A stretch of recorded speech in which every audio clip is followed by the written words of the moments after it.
Hey, what up, my people? How y'all feeling today? You know how you just have one of those feelings, and it's like that bad feeling that you get? Some just told me not to leave the house, so what the fuck? Let's go ahead and record like this. I hope y'all like them last two stories. What I'm gonna start doing is rolling these things out in between the true crime stories, you know what I mean? Something to keep the streets fed while I'm cooking up the next batch. If you know what I'm talking about, you know what I'm talking about, you know. Without further ado, let's get into it. I go by D-Jack, but you can call me D. So I go extra hard on that hard flow. Call me D. Oh, I. This story right here sets off in the South Side, and we are in the year, I want to say, I didn't graduate high school yet. Let's say 2006, 2008. Let's just keep it in that mid-range right there. Now, this is a story about how my homeboy got robbed, so he ended up getting another one of our homeboys to rob the homeboy that originally robbed him. Yeah, this is 3 homeboys. We all know each other, and we all robbing each other, right? Yeah. Up, I know. At this time, I think I'm living around a circle. For those who know the South Side, Southgate. It's not called Southgate no more, it's called Village South. Right there off of Maury Street, off of Broad Rock, you know, 36th Street, that whole thing. They got the brick apartments right there, and then you got the regular townhomes, the big horseshoe. Those who know. I'm living around there at the time. I'm on a porch smoking me a blunt. I usually did this damn near every morning because my uncle was the plug at the time, so weed was at abundance. Hey, can I get a blunt? Yeah, throw me a blunt. Here, nephew. Nigga always asking for shit. I go outside and smoke my blunt, and I get a call from my homie. For the sake of the video, let's name him Jake. Now, Jake, he called me and gave me the whole rundown. I'm not gonna give it to you in third person. I'm gonna give it to you as if I was there. This homeboy, Jake, we close. Above all the people that we hang with on 37th Street, because we used to hang out on 37th Street real heavy. 37th Street, that's probably a few blocks away from the Ville, for those who know. And we used to hang out there like super heavy. We used to have a whole little clique and everything. Within this little clique, we had another homeboy, real dark-skinned dude. Let's call him Bodie. My closest homeboy, Jake. This other homeboy we talking about, his name, Bodie. He called me and tell me that he goes down to Bodie's crib. I don't know why he go to Bodie's crib.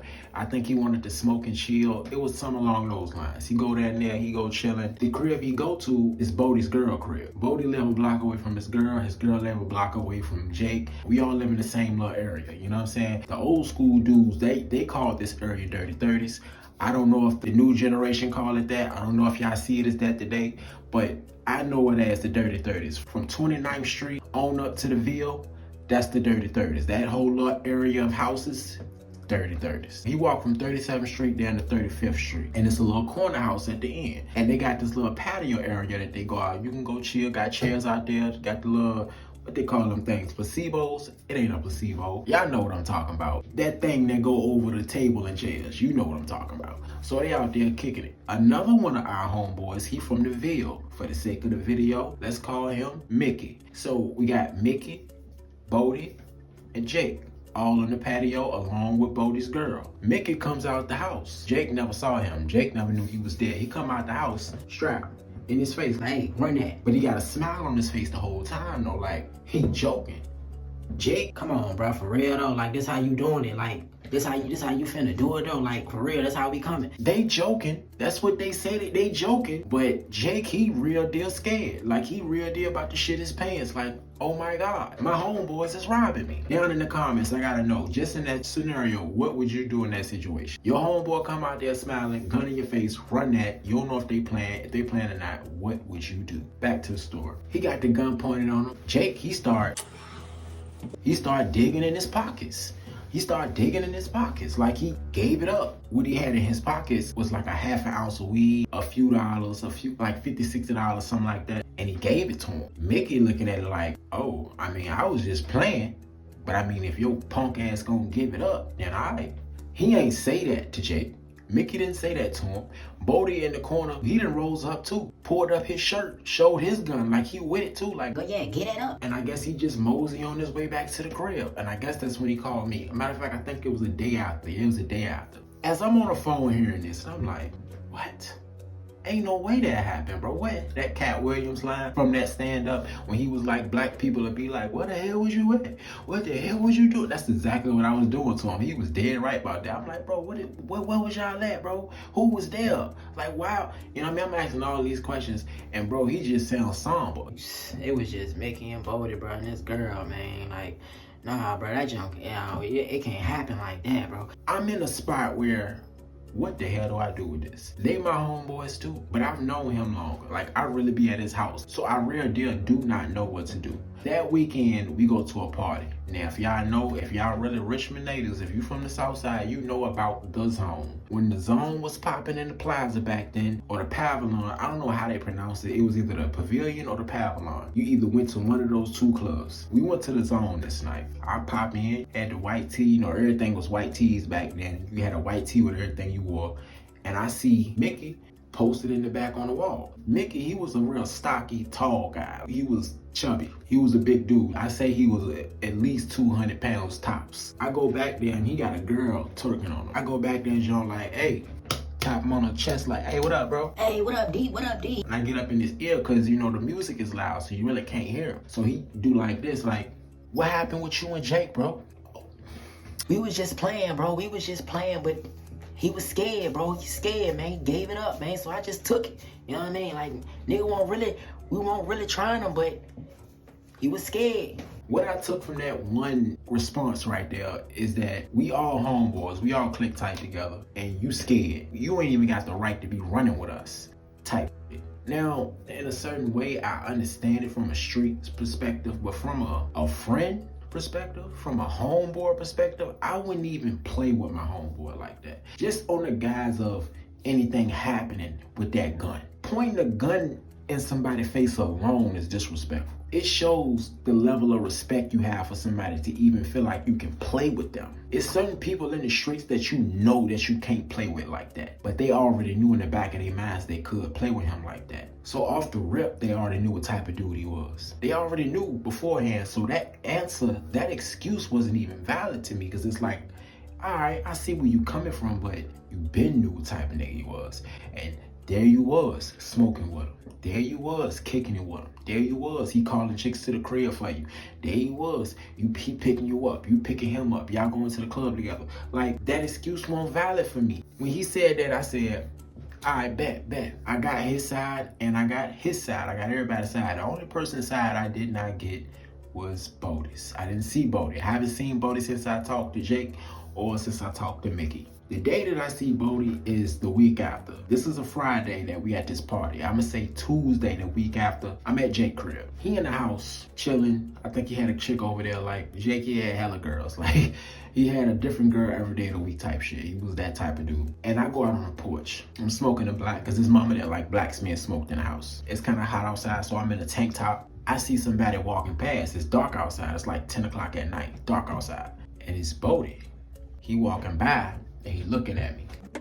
What up, D? The way he was walking and looking at me and saying, what's up? It was almost like he was checking the waters. Like he was checking the temperature. Like, how D current it? Like, how he looking at this? Because he know how tight we is. How D really looking at this situation? That's how it seemed. And I looked at him. Ignored the hell out of him. Looked him dead in his face. Hi, D. Still though, he's still my homeboy. Mickey's still my homeboy. Jake is my homeboy. We all kick it on this block.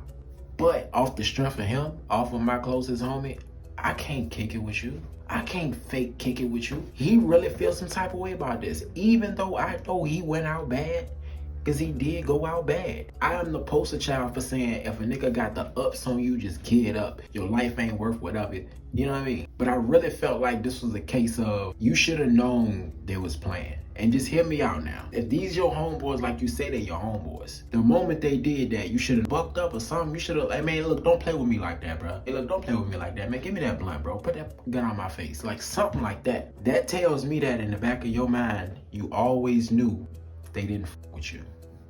I want y'all to think about that. It's guys walking around here, bro. And you want to know how I know? It's because I used to be like that as a kid. And that might sound crazy, but when you grow up in places like the Ville, I spent a lot of my time growing up in the Ville. And let me tell you something, the Ville ain't gonna let you be as a child now. I'm talking about 6, 7, 8, 9, 10 and up, about 11, 12. If you move to the Ville, you gonna come out a lot tougher than when you went in. Bro, I lived in the Ville on 3 different times. We kept on moving to the Ville, moving out the Ville, moving to the Ville, moving out the Ville. So we knew a lot of people around there. One thing I knew was, no matter how scared I was to fight, it didn't care. They still beat me the fuck up. And eventually, one day, I fought back. And ever since that day that I fought back, I didn't stop fighting back after that, no matter who it was. And I'm talking about frightened, bro. 9, 10 years old, terrified to fight. When you growing up in an area like that, in an environment like that, ain't no picks, ain't no discrimination. If you gonna be around here, you better something. Am I glad that happened?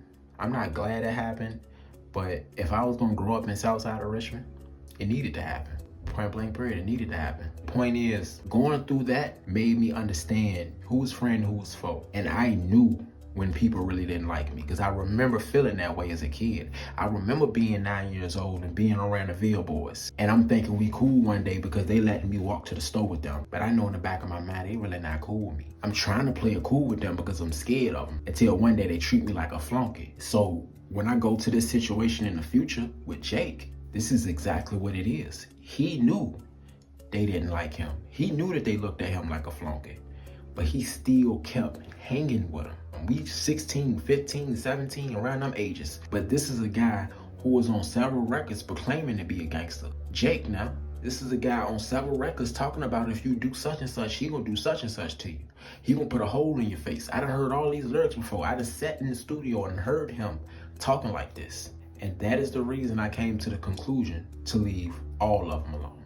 I came to the conclusion to leave Jake alone, Mickey alone, and Bodie alone. Because number one, Mickey and Bodie, y'all run with this dude like y'all like that, like we friends. I would be more on the side of, you don't let nobody bully him, because you know he not like that. And you supposed to back him up because you know he not like that. Everybody not gonna have the same heart. I left Jake alone because he was proclaiming to be something he wasn't. Talking about how much killing he did do, how much guns he told, but he didn't express that in real life. And me, because of the standards that I thought I stood on, I couldn't hang with neither one of them. Now, I didn't outright stop hanging with Jake. It was like slowly but surely. As much as I would go over there, I used to go over there every day. It went from every day to maybe 3 times a week. And it went down to 2 times a week, to the point where I would stop coming all together. Mickey and Bodie was easy. It was just, don't talk to them niggas. Don't come around them. Nothing, no dapping up. Nothing. So a little time go by. Because I stopped hanging around there, this is when I started clicking up with my boys on Lawson Street. I got a few stories on YouTube. I think the story called I Tried to Sell Crack or something like that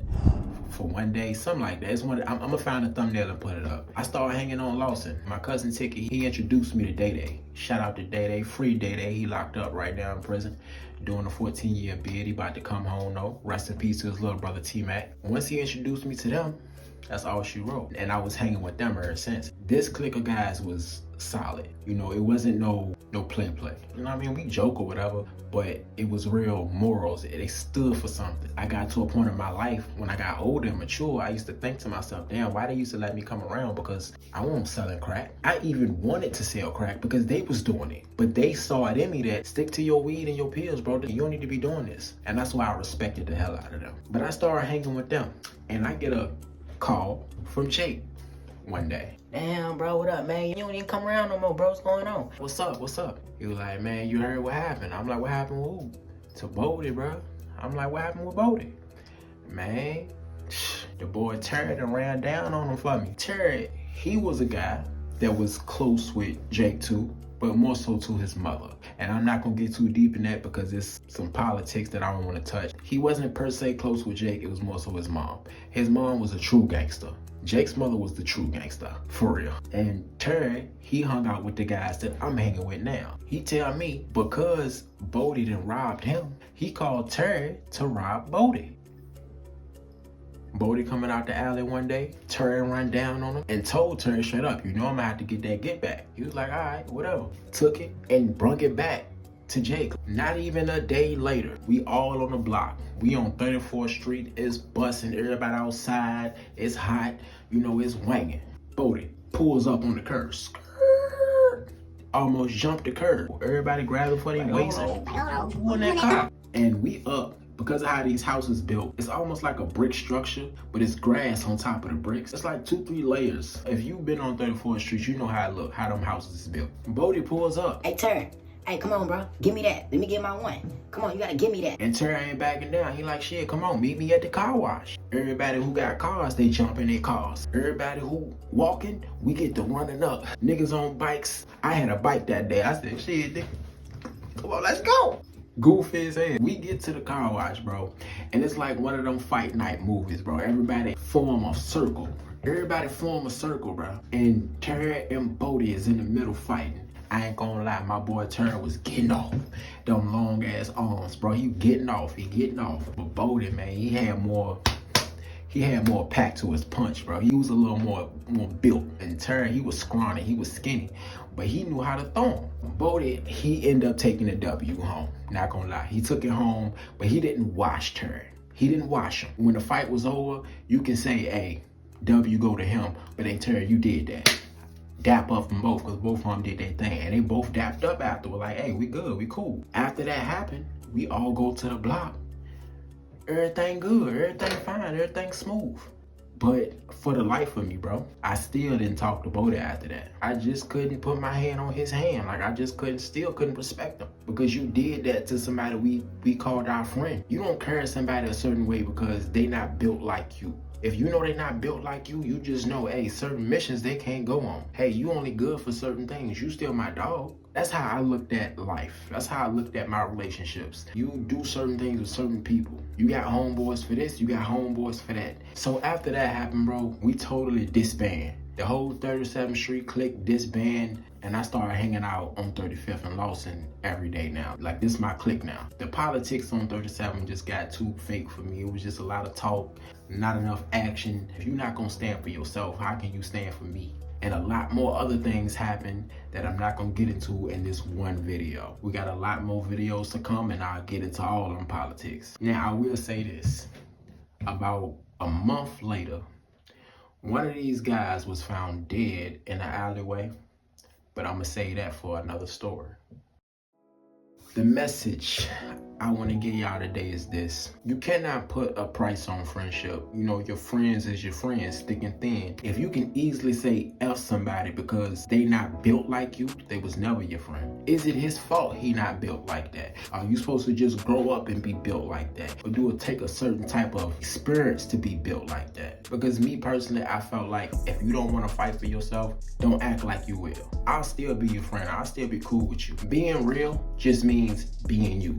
Being real does not have a certain list of things you have to do to be real. It only means being whoever you already are. The person that you are when nobody around, that's who you need to be when everybody is. Live your truth. Ain't nothing wrong with that. But because this guy Jake talked up such a good game, it made people want to try him. And I think that's what happened. You make people want to bring that dog out you that you claim you got. So never act like something you not. And if you are that thing, don't brag about it. Because if people don't know and they play with you, they're gonna fucking run and find out, right? Y'all stay safe, y'all stay positive. Please stay sober. And if you ain't moving, you losing, my boy. And we out, baby. Call me, D. Hustler talk, no comment though, just paper chase. Chasing my dreams, my nightmares ain't got no money. Just a cardboard sign and they existing so bummy. And they want me down with them at the bottom of the barrel.